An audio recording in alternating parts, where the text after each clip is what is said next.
This is Pastor Castle with North Houston Church. Wanted to let you know how great it is to have you being a part of this message today. Would you subscribe to our channel here? Share it with other people. You will be blessed and you will help bless somebody else. Let's go to the message.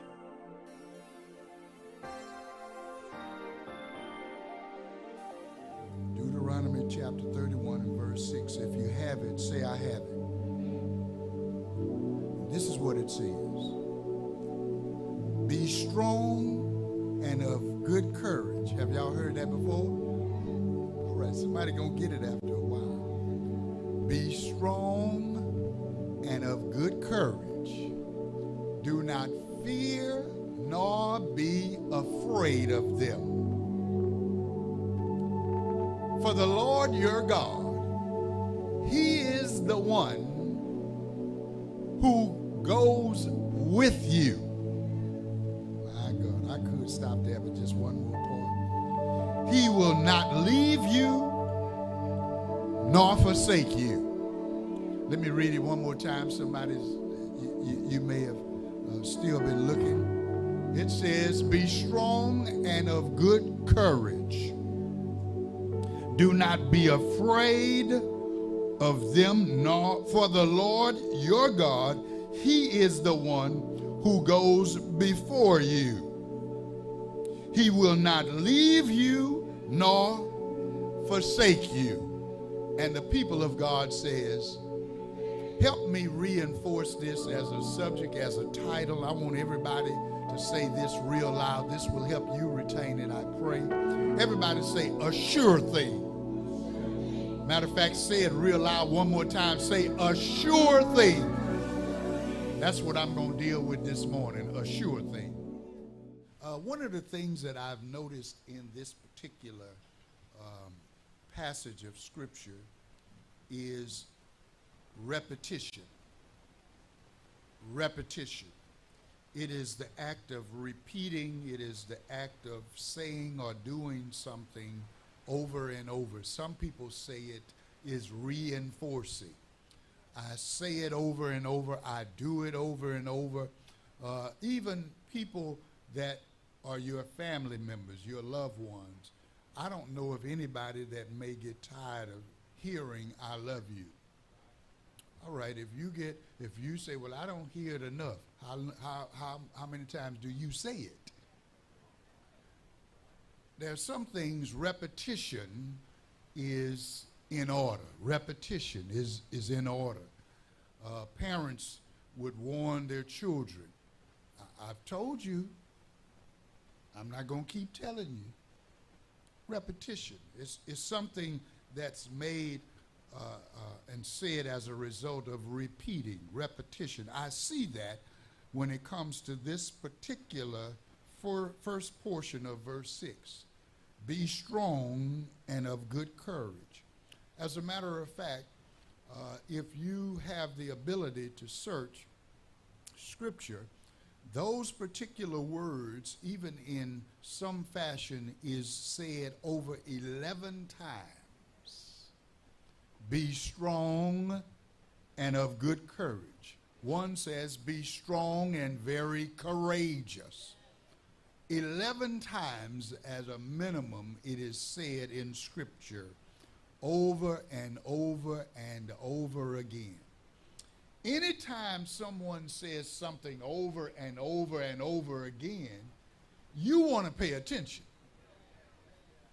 It is either a warning, it is either an admonishment, it is either encouragement, but if they say it over, and my mother used to say, I'm going to whoop you.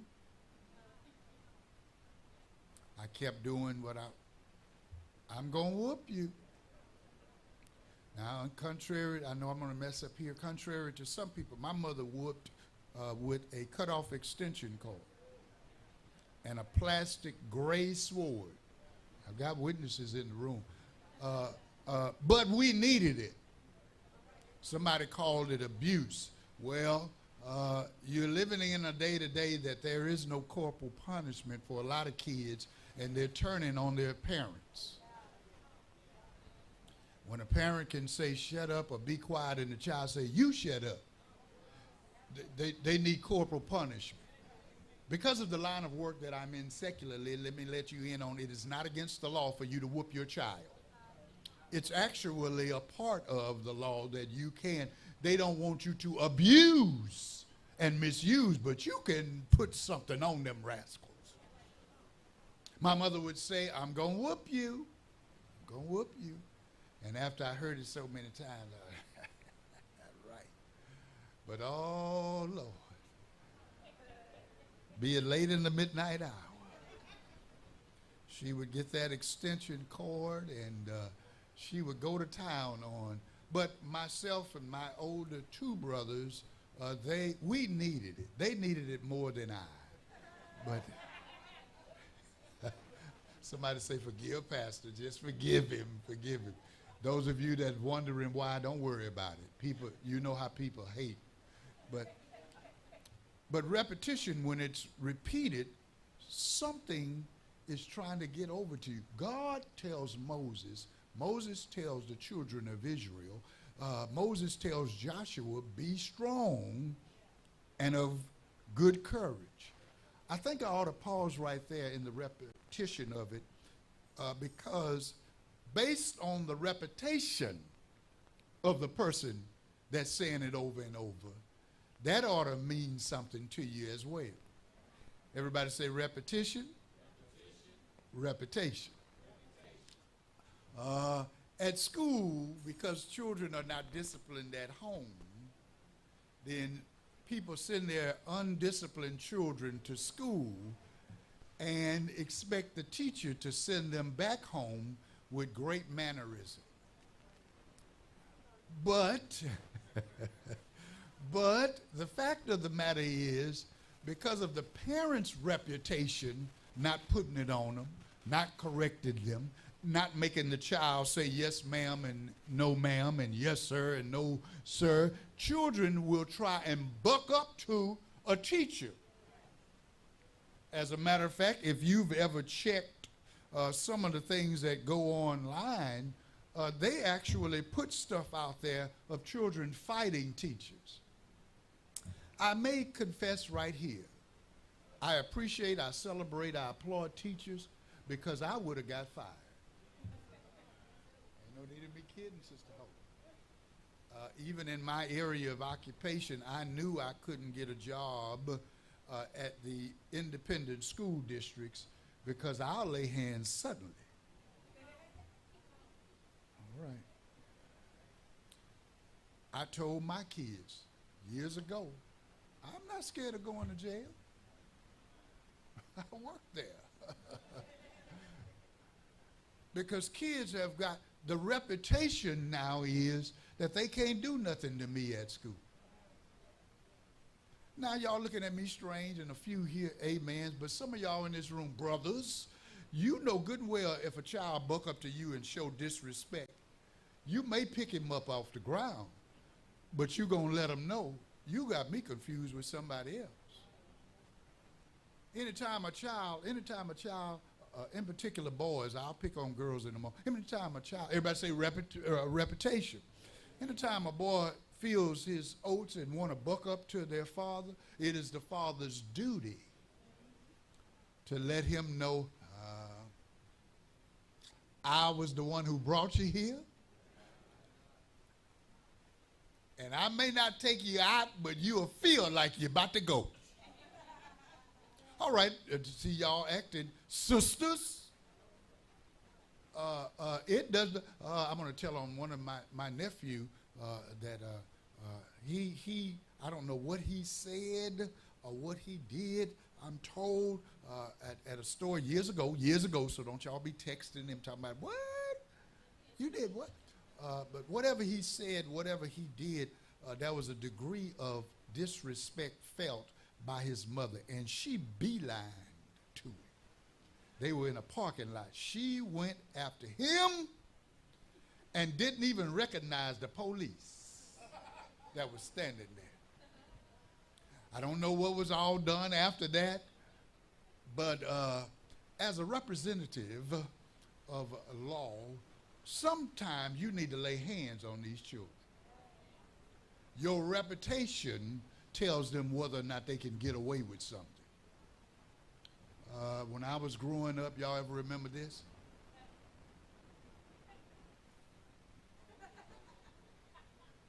All right, everybody say reputation.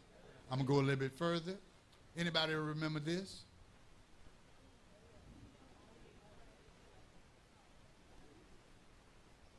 Somebody was saying, Pastor, what does that mean? Reputation, that's all I'm saying. That's all I'm saying. A good parent can just look. Sister Castle, we would be in church clowning and going on. We as children went to a very large church, balcony area and everything, and I would get, and Sister Castle said, there was something about that reputation in that look. I said, you know what, I ought to just sit down.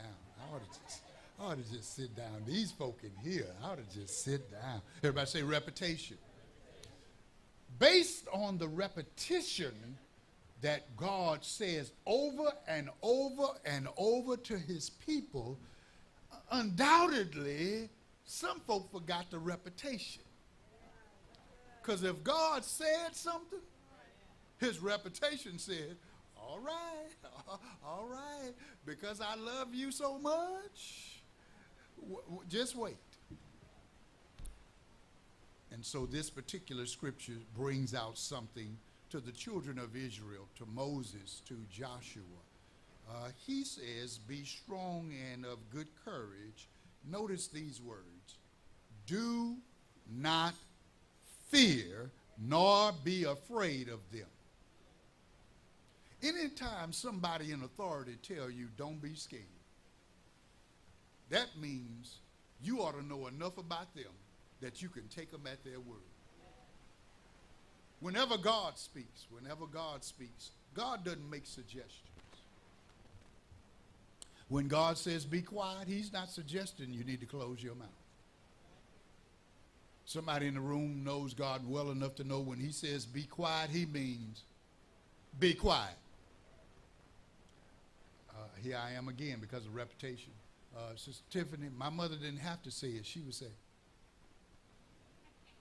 all right, I'm gonna go a little further. I don't know why I'm dealing with children today, but it used to be a day where children did not dip into grown folks' conversations.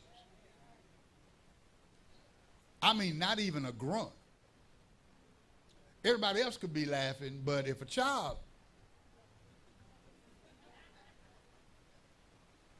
I'm not gonna curse, but anybody ever got that look that say, what the?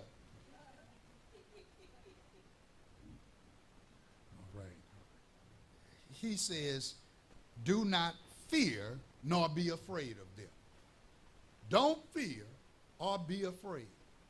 My daughter Alexandra Bianca, she's never had that problem.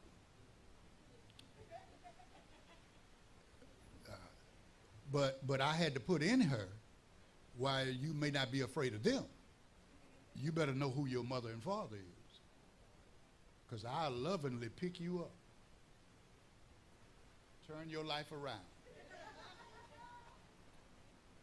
Place your feet back on. All right, y'all.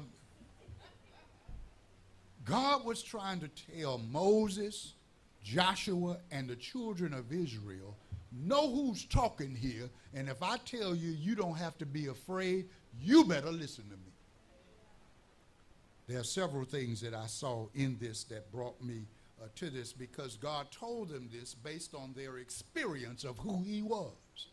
This is not the first time that they were going to face something, and God is saying to them, just like he's saying to you and I, everybody say a sure thing.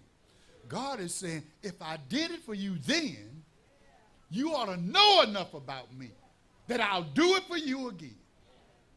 Oh, God, forgive me. I'm getting, why is it that the people of God, children of God, when you go through a little something that you don't see your way out, that you're wondering, is this the end? Don't you know enough about God that this ain't the end? It may look bad, it may be bad, but I serve a big God. Everybody say a big God. I serve a God that's big enough that I don't care how bad it is, he can put bad in check. He can have bad going over in the corner and say, I'm sorry. He was telling them, based on my experience, you ought to know that I'm going to bring you out of this. If I tell you you win, I don't even care if come here, Gideon. If I tell you you're going to win and they got thousands over you and I start breaking down your number, you still win. Y'all know the story of Gideon. God, he started out with all the tens of thousands. God says, too many of them. Send the scared ones home. Still too many, because if I let you fight with that many, you will tell somebody, look what we did. So God said, based on who I am, I'm going to cut this down to 300, and you're going to win against thousands, and you're going to have to say that had to be. There's something that God says to them. He says, check my track record.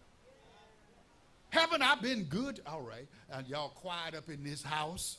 Has God ever been good to anybody in the room that you can say he's been just that good? Has God ever made a way out of no way for you? Has God ever healed your body? He was trying to tell the children of Israel, check out your experience with me. Another scripture says it this way. I've never seen, oh, y'all know that one, nor his seed. So I don't care how low the bank account gets. I don't care how low the fuel gets. I don't care what the situation is. You ought to have enough experience with God that he can make a way out of no way. He's trying to tell us something here. I think there are three things that I'm going to just bring out, because when God tells Moses to tell the children of Israel, he's really pointing them to faith. Everybody say a sure thing. He's trying to point them to faith. He's saying, you may not be able to do it. You can't do it with your ability. That's why, and notice his words there. He says to them in verse 6, for the Lord your God, he is the one who goes with you. Somebody else says, based on other scriptures, before you. Everybody say with you. Say it like you mean to say with you. See, this, all right, I'm going to mess up right here. I have my favorite son-in-law. Come here for a second.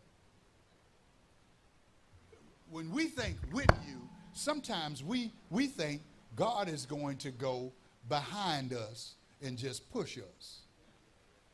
And I understand that's with, to a degree. Some people just want him right beside. But if you know God's track record, if he tells you something, he's trying to tell you, I'm going to go, some of y'all going to get it. I'm going to go before you. You don't always have, maybe that's the problem. Y'all want a physical understanding. But because you can't see him, you got to trust him. He said, don't be afraid, don't be dismayed. I'll be with you. What he's saying is, I'm going before you. What you can't handle, what you can't deal with, if it's too big, too strong, look at somebody and say, he'll go before you. Now, thank you. Y'all give him a hand. He tried to dress almost. Now, maybe the challenge is we have made too many options. One day he's in front. Next day he's beside. He's in the car with you. I got it, Lord. I got it. One day he's behind you. God forbid, one day you forget him.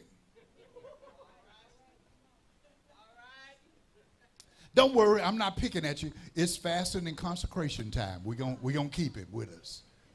But sometimes God is trying to tell somebody that if I tell you something, you don't have to worry. I'm going before you. Let me help somebody in the room. He is yesterday, today, and he is Alpha and. Some of y'all gonna get it. So if he says, I'm with you, he's already where you're going. Everybody say a sure thing. So there are three things I'm going to bring out here. The first one is based on the Lord your God is the one who goes with you. That's God's presence. God's presence. Write it down in your notes. You need a sure thing. You need to be satisfied with God's presence. But they hadn't called me back. Is God with you? They're laying off on the job. Is God with you? I'm going to give somebody some help right now. If God is with you and they lay you off, maybe it's because you wouldn't quit when he told you to. So he had to go ahead and put you in a position where somebody else would get rid of you. That's for all y'all folk that's doubting that God is calling you to start your own business. Sometimes he say, okay, you ain't going to listen to me. You're not going to obey me. You get the little notice that's color-coded. Today is your last day. We've appreciated what you've done. You've been a major part of the success of this corporation. But we're going to have to let you go. Everybody shout a sure thing. My daughter, Justine Gabrielle. Justine Gabrielle, she was laid off from a particular job. I mean, they made a major, and it was, the fact is they had to do it because of a multi-million-dollar contract that had ended. They laid her off, and she went into worry. What am I going to do? Oh, my God. She started murmuring. I'm going to exaggerate. Y'all don't mind me. She's my daughter. I'm exaggerating. I don't know. I can't sleep at night. I'm worried. My heart palpitations. And she went through all of that. Sisters occur. I'm saying, okay, either God gave you that job and you depend on him. If he's the one that gave you the job and you depend on him, they'll still have jobs. Anybody ever said it like this? I was looking for one when I got this one. And when I leave here, if there's a better one, you don't even have to get rid of me. Some of y'all in this room right now, y'all know that. You work just hard enough not to get fired, and they pay you just enough for you not to quit. All right. Everybody say God's presence. God's presence was, I'm going to be with you, your God. Most people forget God's presence in the midst of things. Most people forget God's presence when things look like you can't deal with it. But if you serve the God that's bigger than everything, the God that knows everything, the God that's all powerful, and the God that's everywhere, then you ought to be relaxed, rest in the fact that God is with me. I tell them sometime when I go into the office, the only reason you're going to have a good day is because I'm here. And I only say that because God is with me. That's a sure thing. The second thing I noticed here is God's power. Everybody say God's power. That this is I was given a notepad to write things in, and because those words were so strong, the person that gave it to me, I'm saying, God, is that you're trying to remind me to be strong and of good courage, or very courageous? They gave it to me, and that's one of my favorite verses that's there. But then I had to step back and say, if he's telling me that, where I'm weak, he's strong. Everybody say God's power. He shows God's power right there in the same verse. It says, do not fear or be afraid of them, for the Lord your God. That's enough. For the Lord your God. That's enough. My granddaughter, the one that shines whenever I see her, I don't know, even when she is not doing things that she ought to do, I'm almost willing to say, let her alone, let her get away with it. But one of the things I understand, what she can't do, she asks for help. Some things she thinks she can do it and she don't want help. But there are some things she'll ask for help. Everybody say God's power. She knows if I can't open it, let me get with my father. Let me get with my mother. Let me get with my papa. Let me let you in on something. Everybody say God's power. When she does that, she may not know it, but it makes me feel good that she has enough confidence in me that I can do something she can't do. That scripture says, do not fear nor be afraid of them, for the Lord your God. Everybody say God's power. He says you better recognize. Now get this. He was not talking. He was not talking to the enemy. They didn't get it. He was not talking against to the opposition. He says, Brother Quaylen, he says to his people, for the Lord your God is with you. He says, I'm trying to tell you, you ought to recognize who I am. You ought to recognize if I tell you, don't be afraid of them. Don't be dismayed because I'm with you. You ought to recognize my power. Somebody is recognizing the ability, the power of what the doctor says he can or cannot do.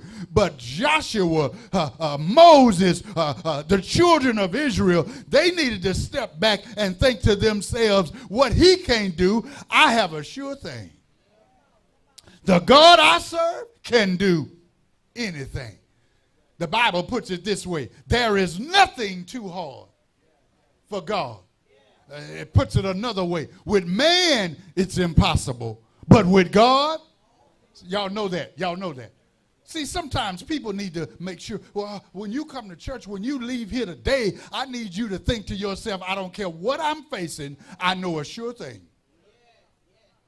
I know God is with me, and I know God has all power. He can change the heart and the mind of someone that's dead set on no. No, no. You can write it no. You can say it no. And when it's all over, they'll say, all right, come on. Everybody say power. Last thing he says, not only do you can be assured in my presence, you can be assured in my power, but you can also be assured in my promise. Everybody say my promise. Somebody in this room, you're doubting because you are basing what God said on what man has said.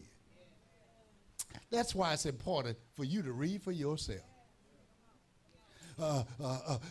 That's why when you come to church, somebody's saying God is the healer. Well, there are two reasons why they can say that. One is they've seen in his word where he's healed. But there's another reason too. Because God, somebody said it. I've experienced God's healing. When the doctor says this, the situation says this, Satan says this, self says this. I know enough about God. If he says I'm going to heal them, I don't care how long it takes. I don't care how bad it is. I can be assured in God's promise. Everybody say God's promise. Now, what people may do, Minister Carrington, is they may confuse God's promise with their problem. They may confuse God's promise with their plan. But if God says, I'm going to do it, I don't care what the problem is. I don't care what the plan is. I heard somebody say, well, God has a plan B and a plan C. No, he doesn't. No. You may have a plan B or a plan C, but if God says I'm going to make a way, he can make a way out of no way. That's the plan. If God says I'm going to heal your body, he's going to heal your body. That's the plan. If God says I'm going to turn it around, guess what? It's going to get turned around. That's the plan. Only man has to come up with it. Well, if it don't work this way, I'm going to do it this. No, God says it's going to work. Now, how you may get to it, that's a different thing. But the fact is, there will be a healing. There will be deliverance. He says, if you want a sure thing, look at my promise. And this is the promise. Look right there in the text in verse 6. He says, he will not leave you nor forsake you. Somebody just missed it. If I can depend on anything, if there's an assurance on anything, I may move away, but if he says I'll never leave you nor forsake you, all you need to do is look back where you thought you left. And there he is. As a matter of fact, when he says I'll never leave you nor forsake you, there's sometimes, and there ought to be enough people in this room that can testify that there's sometimes that it was God carrying you all the time. There's some time when he says, I'll never leave you nor forsake you. God was the one holding you. God was the one lifting you. God was the one pushing you. He says, I'll never leave you. So that man may leave you. That woman may leave you. That boss may. But I know somebody that's a sure thing. Tell somebody real loud, there's a sure thing. He says, I'll never leave you nor forsake you. I believe this text, Sister Bonner, is tailored to teach us not only on the repetition that God has spoken it over and over and over and over. He's trying to tell us something, but also the repetition. He's saying, check me out. Look at what I've done in the past. Even when you didn't acknowledge me, even when you really didn't know me, even when I wasn't on your mind, my reputation said I was looking out for you. I protected you from harm. I protected you from things seen and unseen. My reputation says I'm a sure thing. That's why I don't cry when people say I'm out of here. I don't get discouraged when people say I'm out of your life. All I need to know is the one that said I'll never leave you. The one that said I'll never forsake you. The one that said I realize that my seed will never beg for bread. Tell somebody there's a sure thing.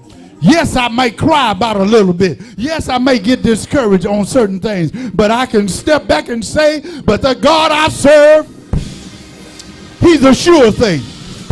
The God I worship, he's a sure thing. The job may play out, but God don't play out.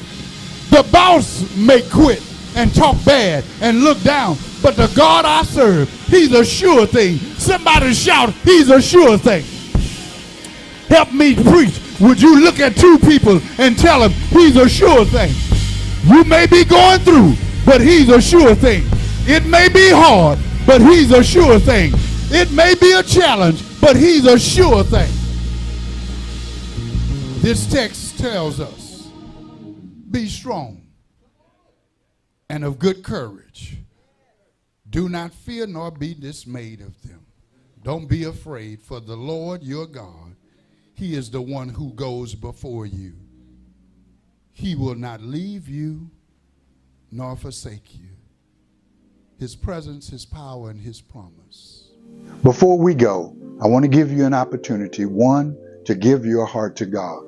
It is vital, it's important, and I believe this word has taught you and has reached your heart. Simply say this prayer. Father, I believe in Jesus Christ. I believe he died and rose again for my salvation. And according to the scripture, when you say it in sincerity and believe it, you are saved. But then I want to encourage you to become a member of North Houston Church so that you can be encouraged, instructed, lifted, and there will be fellowship. You can do it in person or online. You belong here.